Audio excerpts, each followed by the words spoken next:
March 25 വന്ന് നമ്മൾ മാധ്യമ സുഹൃത്തോട് ഞാനൊരു റിക്വസ്റ്റ് അന്ന് പറഞ്ഞതായിരുന്നു. നമ്മളെ നാടിനെ ബാധിക്കുന്നത് ചില പ്രശ്നങ്ങളുണ്ട്, ഫണ്ടമെന്റൽ ഇഷ്യൂസ് ഉണ്ട്. അതിനെ കുറിച്ച് ചർച്ച ചെയ്യണം. അത് ഇന്ത്യയിൽ നരേന്ദ്രമോദിജി നടപ്പിലാക്കുമ്പോൾ ഇവിടെയും അതിനെക്കുറിച്ച് ചർച്ച ചെയ്യണം. നമ്മളെ യുവാക്കളുടെ ഭാവിനെ കുറിച്ച്, തൊഴിലിനെ കുറിച്ച്, നിക്ഷേപത്തിനെ കുറിച്ച്. നമ്മൾ ഈ ഭരണനാടകം 50% 60% നമ്മൾ കവർ ചെയ്യണം. അത് കവർ ചെയ്യാണ്ട് നമുക്ക് മുമ്പോട്ട് പോകാൻ പറ്റില്ലല്ലോ. പക്ഷേ ഒരു 40-50% നമ്മൾ ഈ വിഷയങ്ങളെ കുറിച്ച് ചർച്ച ചെയ്യണമെന്ന് ഞാൻ അഭ്യർത്ഥിച്ചായിരുന്നു. പക്ഷേ ഈ ഇലക്ഷന്റെ സമയത്ത് നമ്മൾ കണ്ടത് എന്താണ്?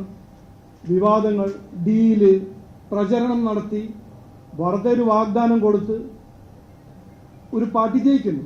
ഓക്കെ, അവർ ജയിച്ചു. പക്ഷേ ഇന്ന് നമ്മൾ 12 കൊല്ലം നരേന്ദ്രമോദിജിയുടെ പൊളിറ്റിക്സ് ഓഫ് പെർഫോമൻസ് എന്ന് പഠിക്കേണ്ടത് ഒരു കാര്യമാണ്. ജനാധിപത്യം, ജനങ്ങളുടെ ഭാവിക്ക് വേണ്ടി ഒരു പോളിറ്റിക്സ് ഓഫ് പെർഫോമൻസ് ആണ് സംസ്ഥാനത്തിനും ആവശ്യം, രാജ്യത്തിലും ആവശ്യം. ഇതാണ് 100% സത്യം. വിവാദങ്ങൾ, ഭരണനാടകങ്ങൾ, വേൾഡ് വാർ 2, സ്റ്റാലിൻ, ഹിറ്റ്ലറിന്റെ കഥകൾ, ഇതെല്ലാം ഓക്കെ, ഒരു എന്റർടൈൻമെന്റ് വാല്യൂവിന് നമ്മൾ കേൾക്കുന്നു, കാണുന്നു. പക്ഷെ നമ്മൾ സംസ്ഥാനത്തിന് മുമ്പോട്ട് കൊണ്ടുപോകണമെങ്കിൽ നരേന്ദ്രമോദിജി ഇന്ത്യയിൽ കഴിഞ്ഞ 12 കൊല്ലം കൊണ്ടുവന്ന പോളിറ്റിക്സ് ഓഫ് പെർഫോമൻസ് ആണ് ഈ സംസ്ഥാനത്തിന്റെ ആവശ്യം.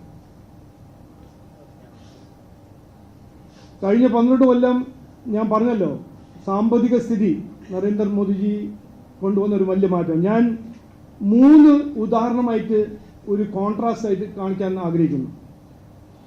ഈ പുസ്തകത്തിൽ കേരളത്തിന്റെ PSUവിനെ കുറിച്ച് ഒരു ചർച്ച നടത്തുന്നുണ്ട്. 10 കൊല്ലം നമ്മളെ പബ്ലിക് സെക്ടർ എന്റർപ്രൈസസിന്റെ സ്ഥിതി ഇവിടെ എന്താണ്, പിന്നെ മറുവശത്ത് നമ്മുടെ നരേന്ദ്രമോദിജി വന്ന ശേഷം ഗവൺമെന്റ് ഓഫ് ഇന്ത്യന്റെ പബ്ലിക് സെക്ടർ യൂണിറ്റ്സിന്റെ സ്ഥിതി എന്താണ്. ഇത് നിങ്ങളെല്ലാം ഒന്ന് പരിശോധിക്കണം. ഇവിടെ നഷ്ടം ജനങ്ങളുടെ തലവേദനയായിട്ട് മാറുന്നു. അവിടെ HAL ആണോ, മാസകോൺ ഡോക്ക് ആണോ, ഏത് പബ്ലിക് സെക്ടർ യൂണിറ്റ് ആണോ, പബ്ലിക് സെക്ടർ ബാങ്ക് ആണോ, 14 നശിച്ച് ദുർബലമായി കിടക്കുന്ന പബ്ലിക് സെക്ടർ യൂണിറ്റ്സിലെല്ലാം മാറ്റിയത് നരേന്ദ്രമോദിജി സർക്കാരാണ് കഴിഞ്ഞ 12 കൊല്ലം. ഇന്ന് HAL നോക്കൂ, പബ്ലിക് സെക്ടർ ബാങ്ക്സ് നോക്കൂ, വലിയ മാറ്റം വന്നിരിക്കുന്നു. അത് ജനങ്ങൾക്ക് ഗുണം ചെയ്യുന്ന ഒരു കാര്യമാണ്.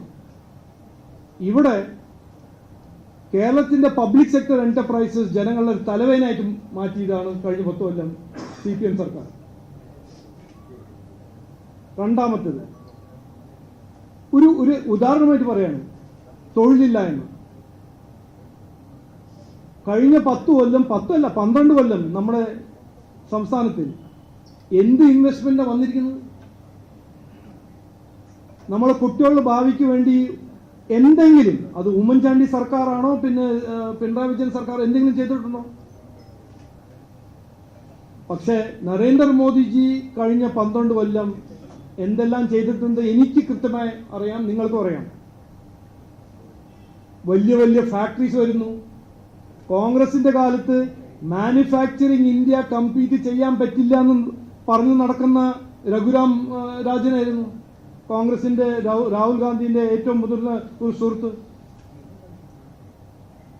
ഇന്നെന്താണ്? അതേ ചൈനയുടെ ഫാക്ടറീസ് ഇവിടെ വരുന്നു. ആപ്പിൾ ആണോ, സാംസുങ് ആണോ, വലിയ വലിയ ഫാക്ടറീസ് ഇന്ത്യയിൽ വരുന്നു. 1000 ലക്ഷക്കണക്കിന് തൊഴിലവസരങ്ങൾ സൃഷ്ടിക്കുന്നു. അപ്പോൾ ഞാൻ ഇന്ന് കൂടുതൽ സംസാരിക്കുന്നില്ല. ഇതിന്റെ ഡീറ്റെയിൽസ് എല്ലാം എല്ലാവരുടെ അടുത്തും ഉണ്ട്. പക്ഷേ നമ്മളെ മുമ്പിൽ ഈ സംസ്ഥാനമാണോ രാജ്യമാണോ, ശരിക്കും 2 ഓപ്ഷൻസ് ആണ് നമ്മുടെ മുമ്പിലുള്ളത്. ഒരു സാധാരണ ജനന്റെ മുമ്പിൽ ഒരു 2 ഓപ്ഷനാണ്. ഒന്ന് 65-70 കൊല്ലമായിട്ട് ആ ഒരു പഴയ ഭരണനാടകം, എന്തെങ്കിലും പറയാ, വിവാദം സൃഷ്ടിക്കുക, പക്ഷെ കാര്യങ്ങളൊന്നും ചെയ്യണ്ട, വലിയ സ്പീച്ച് അടിക്കുക, റീൽ ഉണ്ടാക്കുക, പിന്നെ അസംബ്ലിയിൽ പോയിട്ട് സ്റ്റാലിനും ഹിറ്റ്ലറിനെ കുറച്ച് പ്രസംഗിക്കുക. ഇത് ഒരു വശത്ത്. മറുവശത്ത് നരേന്ദ്രമോദിജിന്റെ പോളിറ്റിക്സ് ഓഫ് പെർഫോമൻസ്. 10, 20, 30, 40 കൊല്ലമായി പരിഹരിക്കാത്ത പ്രശ്നങ്ങൾ അധ്വാനിച്ച് പരിഹരിക്കുക. അതിൻ്റെ പൊളിറ്റിക്കൽ കോസ്റ്റ് എല്ലാം നോക്കിയിട്ടല്ല, എന്താണ് ശരി എന്താണ് തെറ്റ് എന്ന് കൃത്യമായി ഒരു ബോധ്യം ഉണ്ടാക്കി പരിഹരിക്കുക. ഈ രണ്ട് പോളിറ്റിക്സിൻ്റെ, ഈ രണ്ട് രാഷ്ട്രീയത്തിൻ്റെ രണ്ട് ഉദാഹരണമാണ് നമ്മുടെ മുമ്പിൽ ഇന്ന് കൃത്യമായി പഠിക്കാനും മനസ്സിലാക്കാൻ നമ്മുടെ മുമ്പിലുള്ളത്. ഒന്ന്, കേരളത്തിൽ കോൺഗ്രസും CPM-ൻ്റെ രാഷ്ട്രീയം, കർണാടകയിലെ കോൺഗ്രസിൻ്റെ രാഷ്ട്രീയം, തെലങ്കാനയിലെ കോൺഗ്രസിൻ്റെ രാഷ്ട്രീയം, ഹിമാചലിലെ കോൺഗ്രസിൻ്റെ രാഷ്ട്രീയം, UP ഭരിച്ചപ്പോൾ 10 കൊല്ലം കോൺഗ്രസിൻ്റെ രാഷ്ട്രീയം. മറുവശത്ത് ഞാൻ പറഞ്ഞ പോലെ 12 കൊല്ലം ഇന്ത്യയെ കൃത്യമായി നന്നായി മുമ്പോട്ട് കൊണ്ടുപോയ നരേന്ദ്രമോദിജിൻ്റെ പോളിറ്റിക്സ് ഓഫ് പെർഫോമൻസ്. ED ഇവിടെ ഒരു കേസിന് വരുമ്പോൾ വണ്ടി തല്ലിപ്പൊളിക്കുന്നു, അത് CPM-ൻ്റെ രീതി. നമ്മുടെ നരേന്ദ്രമോദിജി ഗുജറാത്തിൻ്റെ ചീഫ് മിനിസ്റ്റർ ആകുമ്പോൾ അദ്ദേഹത്തിനെ ഉപദ്രവിക്കാൻ കോൺഗ്രസ്സുകാർ ശ്രമം നടത്തുന്നു. ഞങ്ങൾ സുഗതനെ പിന്തുണയ്ക്കുന്നു, അതിലൊരു സംശയം ഉണ്ടാകാൻ പാടില്ല.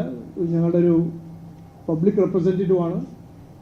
നിയമപരമായ 100% ഞങ്ങൾ അദ്ദേഹത്തെ സപ്പോർട്ട് ചെയ്യും. കാരണം ഇത് രാഷ്ട്രീയമുണ്ട്, എൻ്റെ പിന്നിൽ രാഷ്ട്രീയമുണ്ടെന്ന് ഞങ്ങൾക്കൊരു അഭിപ്രായമുണ്ട്.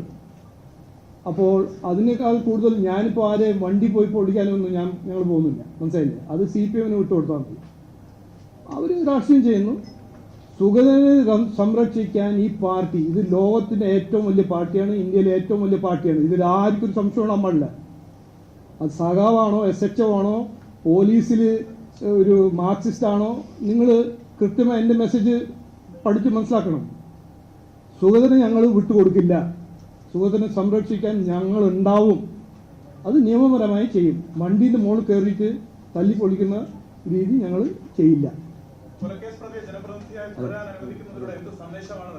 ഒരു സന്ദേശമല്ല. ഇത് guilty when convicted, Innocent till proven guilty. അതാണ് ഇന്ത്യൻ്റെ സംവിധാനം പറയുന്നത്. അത് ഞങ്ങൾ പാലിക്കുന്നു. അത് CPM-ന്റെ കേസ്, CPM-ന്റെ പോലീസുകാരായിരുന്നു. ഇതിനെ സംബന്ധിച്ച് ഒരു മിനിറ്റ് ഇതിനെക്കുറിച്ച് പാർട്ടിൻ്റെ നിലപാട് ഡിസ്ട്രിക്ട് പ്രസിഡന്റും മേയറും കൗൺസിലർമാരെല്ലാം കൃത്യമായി പറഞ്ഞിട്ടുണ്ട്. ഇത് അവരുടെ വ്യക്തിപരമായ അഭിപ്രായം അല്ല അവർ പറഞ്ഞത്, പാർട്ടിയുടെ നിലപാടാണ് പറഞ്ഞിരിക്കുന്നത്. ഇന്ന് ഞാൻ പറഞ്ഞത് ഞങ്ങളുടെ നിലപാടാണ്. ഇതിനെക്കുറിച്ച് ഇനി ഞാനൊരു വിവാദത്തിൽ കയറാനോ എന്നെ കയറ്റാൻ നിങ്ങൾ ശ്രമിക്കരുത്, നടക്കില്ല. ഞങ്ങൾ ചെയ്യേണ്ടതല്ല ഞങ്ങൾ ചെയ്യും എന്ന് ആർക്കും ഒരു സംശയം ഉണ്ടാകാൻ പാടില്ല. അത് SHO-നും ഉണ്ടാകാൻ പാടില്ല, ഇവിടുത്തെ സഖാമാർക്കും ഉണ്ടാകാൻ പാടില്ല, ഇവിടുത്തെ ആഭ്യന്തര മന്ത്രിക്കും ഉണ്ടാകാൻ പാടില്ല, മനസ്സിലായില്ലേ? ഇത് പോളിറ്റിക്സ് ഞങ്ങളുടെ ഒപ്പം കളിക്കാൻ ശ്രമിച്ചാൽ അത് ഞങ്ങൾക്ക് കളിക്കാൻ ഞങ്ങൾക്ക് അറിയാം എന്ന് ഞാൻ ഇന്ന് കൃത്യമായി പറയാൻ ആഗ്രഹിക്കുന്നു.